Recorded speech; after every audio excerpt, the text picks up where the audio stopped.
Hey everybody, Jay here from Modern Mississauga, and today we're with the 2018 Hyundai Ioniq. This is the plug-in version, and there is a regular battery-only version, gets about 200 kilometers to the tank, and then there is the hybrid version, which is not a plug-in.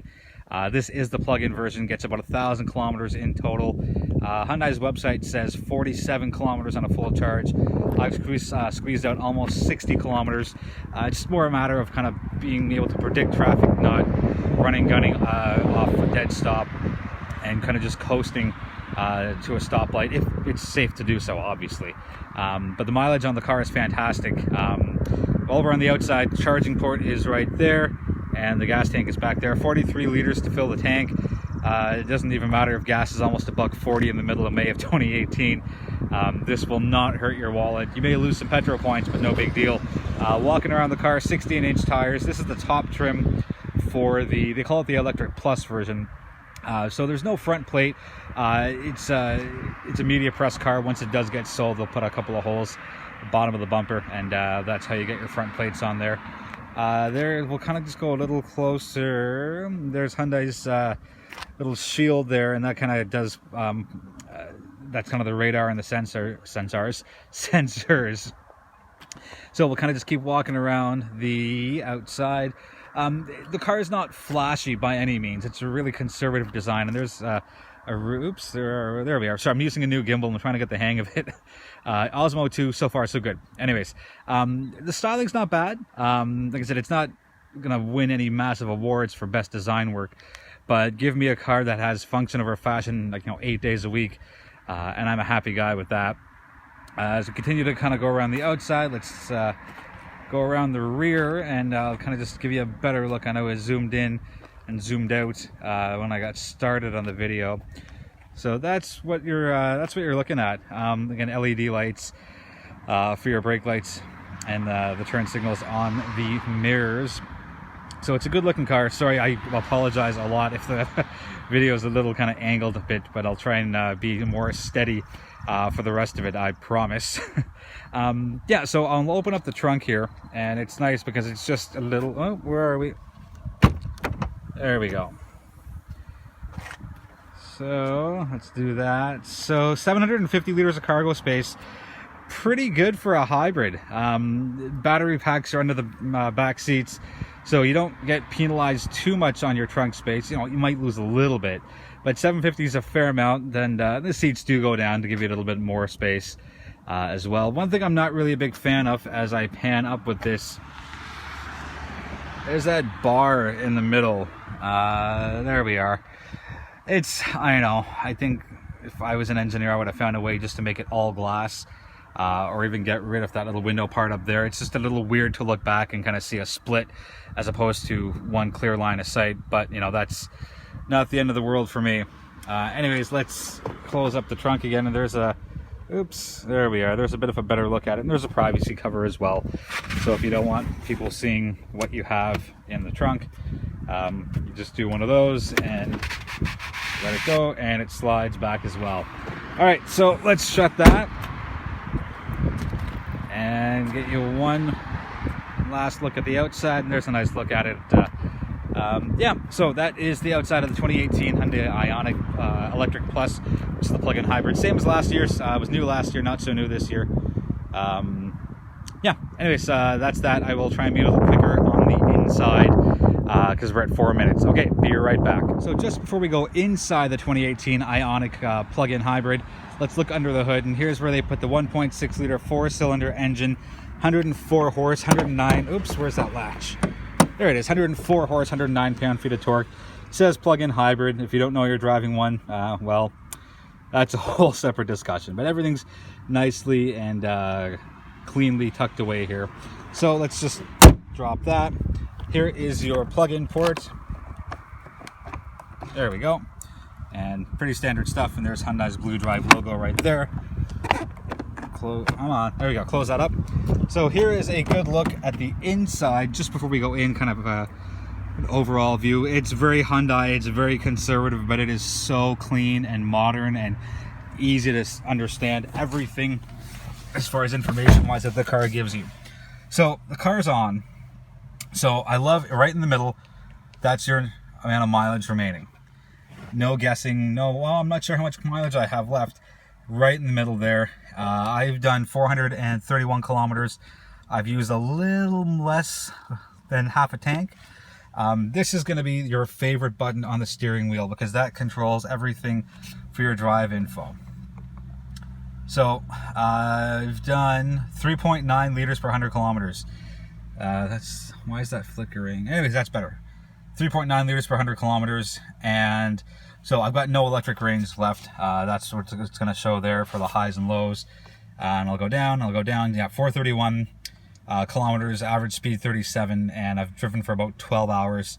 And here's the cool part. So that's your digital speedometer. As far as driving style, I'm 64, 35, and 1.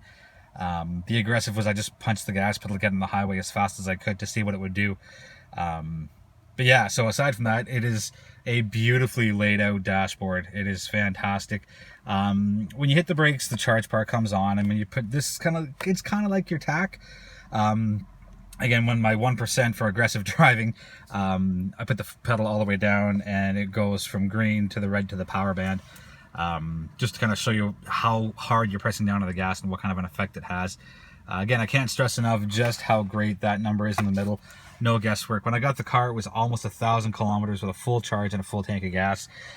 Steering wheel, typical Hyundai. Like I said when we started this portion of it, everything is so clean and nicely laid out. One nice touch they've done, we'll show you this side first. There's that nice blue trim right there around the air vents. And it kind of circles your infotainment system and the air vents here as well. There's a nice combination of hard touch buttons and dials, buttons, and this is touchscreen as well. So if you wanted to change the channel or whatever it is, you wanted to go home, to go to your map, it's so intuitive, and it's so easy to use, and it's so responsive. I love pretty much all new Hyundais as far as that goes for what they've done. Carrying on with blue trim, there's one around the start stop button as well. Here's your gear shift. Here is your wireless charging for anyone who doesn't have an iPhone. USB auxiliary and a couple of 12 volts. Your gear shifter, standard stuff. I don't like this because I'm maybe a little OCD on this, but there are 4 buttons. There should be 2 and 2. So the heated seats in the top, they make a lot of sense. 3, 2, 1, none. Heated steering wheel, on and off. I kind of wish it was over here on the steering wheel itself. And there's the electric vehicle, hybrid electric vehicle mode, if you so choose. I wish that would have been here just to even it out a little bit. Whatever. You win some, you lose some, right? You can't have everything, I suppose. There was a cup holder. It's weird because it's independent, and usually cup holders are matched together, but it's by itself there, and there's another cup holder here. The cool part is that there's some really nice thin storage that goes. Let me open up this. Where is it? There it is, right there. So it goes all the way along there. So that's kind of cool. If maybe you have a tablet or something small and thin that you want to put in there. Overall look at the inside is great. There's some nice blue piping here on the seats, which are very comfortable. Like there's lots and lots of side support. Thigh support's okay. It's good. It's not great. But whatever. You're not going to be whipping around turns in this car anyway. So no big deal at all. Under the armrest, there's some storage, plus another USB right there for you. Standard rear heated seats in the car as well. That's pretty good for the Ioniq. Active safety stuff. There is blind spot monitoring, adaptive cruise, rear parking sensors, again the heated wheel, lane keep assist, automatic emergency brake, autonomous emergency braking as well. Hyundai has done a terrific job here as far as laying out the car and giving you a ton of standard features. The car goes for $36,500. I know, that's it. $36,500 for a car that goes 1,000 kilometers on 43 liters of gas, and you get battery power. If you're kicking around the city or have a short commute Monday to Friday, you won't get any petrol points, to be completely honest with you. And that's just fine with me. I would actually buy one of these cars. Yes, I work from home, but still, it's perfect as far as my specific needs go, right? I travel quite a bit, and I can make it to and from Montreal on one tank of gas and one charge. Really, I could pretty much go from one side of Ontario to the other on one charge, one tank. Yeah, the inside's it's so well done. It's I can't say enough good things about it. And you know, I don't even care that this is kind of hard touchy a little bit. Let me get out of the sun. Come on, sun, get out of there. Yeah, so like it's still soft-ish, but like it's not as soft as the leather surfaces here. There's a nice armrest, or that's not, no, well that's the armrest, the handle, and it's not all the way through, so you can actually put some storage in there. You got storage there for a cup holder or a bottle or whatever, some storage there and there. It's just a really well put together car, and it performs surprisingly well for it being a hybrid. Let's take another quick look around. I'm a big fan of the interior. I don't even care that it's a boring design on the outside. I really don't. I want to show you what it's like to look out the rear mirror.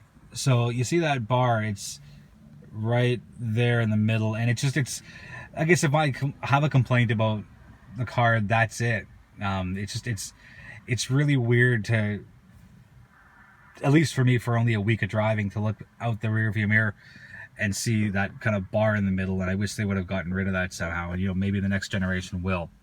All right, I think I've gone on enough about the inside, the lovely, well-designed, well-put-together interior, sorry, fashion, fancy words.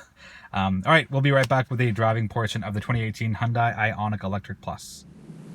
Okay, we're back with the driving portion for the 2018 Hyundai Ioniq Electric Plus, again, better known as the plug-in hybrid electric vehicle. So, kick off the parking brake. There's no lever here, so it is a little pedal on the left side, right by the firewall. So, as I mentioned, the car is $36,499. It's eligible for a $7,000 rebate, and that's the 2018 model year. So, you take the $36,500, or $499, sorry, and you throw your 13% tax on top of that, and from there, that's where you take off your $7,000. I think there's still a little bit of confusion out there for just how these hybrid rebates work. So you take your price of the car, you take your tax on top of that, and then you take away whatever it is. So for the cars that are eligible for the full $14,000, like the Ioniq Pure Electric, you get whatever the price is, tax, and then your $14,000 or whatever your rebate is off of that. So driving dynamics are great on the car. I'm so impressed with the Ioniq. Yes, the gas pedal is a little dull, and so is the brake pedal, but it's a hybrid and it's the regen braking, so it feels a little squishy when you push down on the brake to stop the car. Like, it still does the job, but it's not like a traditional full gasoline brake where it just has one thing to do, which is stop the car, as opposed to stop the car and regen the brakes. Power-wise, it's, you know, what did we say, 164 horse, 195 pound-feet of torque, if my memory serves me correctly, and it's not bad. There's no worries about getting on the highway or merging or getting out of the way if there's a collision in front of you, or if you need to, you know, do a quick lane change or whatever it is. The Ioniq is more than capable of doing exactly what it is that you need a regular car to do, and it's really the best of both worlds. And yes, I know the Prius is the king of the mountain, and they have been for a long time, but I think the Ioniq triplets are going to put a serious dent into the Prius's long-standing #1 slot as far as hybrid vehicles go. So right now I don't have any battery power, but if I take my foot off the gas and coast a touch, I'm not sure if you can see it, I don't think you can, but there's a little EV light that pops on, and I put my foot back on the gas, and if I do it gently enough, with just enough pressure, the EV stays on. So you're using battery power right now that's coming from the wheels to charge the battery and keep the car going forward, and that's pretty, it's good, because I'm still doing 81 in an 80 zone, and the EV's on. So it just went off now because I pushed down a little harder on the gas. I can't get over the mileage though. That's the big thing for me. 3.9 liters per 100 kilometers. I've done 431 kilometers worth of driving, and it's great. You know, 43 liter tank. I I can't get over that. I think the Honda Civic I had last week, which was in the review before this, that had a pretty small tank too. I think that was 46 liters pure gasoline, and that got me, I think, 600-ish kilometers to the tank. As far as cornering and handling, it's okay. You know, like, don't take your turns extra fast with the expectation of it handling like a sports car. The Hyundai Ioniq is not a sports car. It's a lovely little car with lots of space that is fully functional, with a tiny bit of fashion with the LEDs, and an otherwise conservatively designed exterior. Know what the car is, right? Like, don't go in with these weird and wild expectations of what you want your car to do. If you want to save a ton of money on gas and you want something that you don't have to really worry about all that much, you plug it in every night. So it takes 2 hours to charge through a 240 volt, and that's the stuff you see in parking lots out in public. You throw it in your garage, or just a regular 120, anywhere between 7, 8, 9 hours. I've done a full charge in, I don't even know, because I plugged it in when I went to bed at 10 o'clock, and then when I got up the following morning at 7, the car was fully charged. So, you know, I think 7, 8 hours should be a good amount of time to charge the battery. What else can I say? You know, again, everything's just so well laid out, and I've always liked what Hyundai's done as far as their interiors go. It's just, it's so clean, and it's so easy to find everything. Yeah, no complaints on the interior at all from Hyundai, except for that little part in the back with that bar over the rear window. Yeah. Anyways, that's I guess neither here nor there. And if that's the only thing I have to complain about with the car, then that's really not the end of the world. I've gotten used to it. I've had the car, today's day 6. It's going back tomorrow, and yeah, I'm used to it now. The first, I think, 4 days, whenever I looked up into the mirror, it was a little weird to see the split, but you know, like anything, you get used to it. There's a flat bottom steering wheel. I don't really see the big appeal to it. I don't drive with my hands down like that. Some people do, because there wouldn't be a design for it if people didn't do that and enjoy that. It looks cool. It looks sporty for a car that's not really meant to be sporty. Give me a round steering wheel, full 360 degrees any day of the week, and that would be just fine for me. Anyways, I think that wraps up this portion of the video. Again, thanks for watching. I appreciate the support, and any comments you have, let me know in, obviously, the comment section. Right, so yeah, thanks for watching. Let me know if you have any comments or questions on the 2018 Ioniq Electric Plus plug-in hybrid electric vehicle. And we'll be back. I think we have the new Jaguar E-Pace next week, so stay tuned for that. But the verdict on this Ioniq plug-in hybrid, full marks. I love it. It's great. It's so well put together, and it drives like a regular car, and it still gives you almost, if not over 1,000 kilometers to a full tank and a full charge. I'm going to stop rambling and stop the video right now. Thank you again so much for watching, everybody.